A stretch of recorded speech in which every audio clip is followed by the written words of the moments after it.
গত 5ই নভেম্বর মার্কিন নির্বাচন অনুষ্ঠিত হয়। নির্বাচনে জয়লাভের পরপরই নিজের প্রশাসন সাজাতে শুরু করেছেন নবনির্বাচিত মার্কিন প্রেসিডেন্ট ডোনাল্ড ট্রাম্প।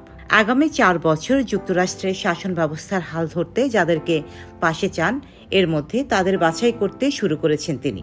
একই সঙ্গে যাদেরকে পাশে চান না, অর্থাৎ পেন্টাগনের যেসব কর্মকর্তাদের ছাঁটাই করা হবে তার একটি তালিকাও তৈরি করেছেন ট্রাম্পের ট্রানজিশন টিমের সদস্যরা। এই তালিকায় জয়েন্ট চিফস অব স্টাফও থাকতে পারেন বলে জানা গেছে। ধারণা করা হচ্ছে মার্কিন প্রতিরক্ষা দপ্তর পেন্টাগনে নজিরবিহীন রদবদল ঘটতে পারে।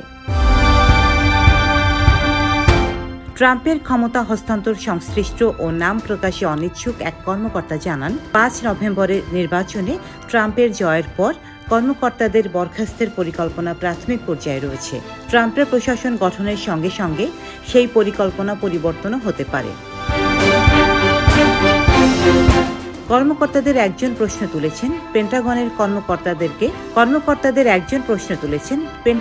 কর্মকর্তাদেরকে গণহারে বরখাস্ত করার সম্ভাবনা নিয়ে। ট্রাম্প নিজে এই পরিকল্পনা সমর্থন করবেন কিনা তাও এখনো স্পষ্ট নয়।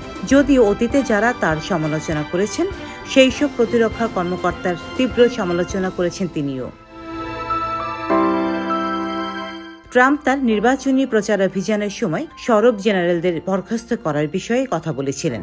একই সঙ্গে তিনি সেসব সামরিক কর্মকর্তাদের বরখাস্ত করার বিষয়ে কথা বলেছিলেন যারা 2021 সালে আফগানিস্তান থেকে মার্কিন সেনা প্রত্যাহারের সময় গোলযোগপূর্ণ অবস্থার জন্য দায়ী।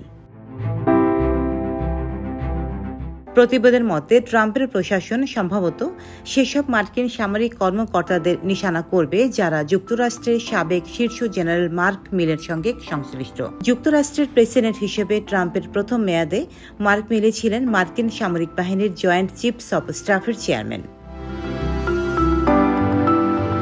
এর আগে গত মঙ্গলবার ট্রাম্প তার প্রশাসনের প্রতিরক্ষা মন্ত্রী হিসেবে পিট হেগসেথের নাম ঘোষণা করেন।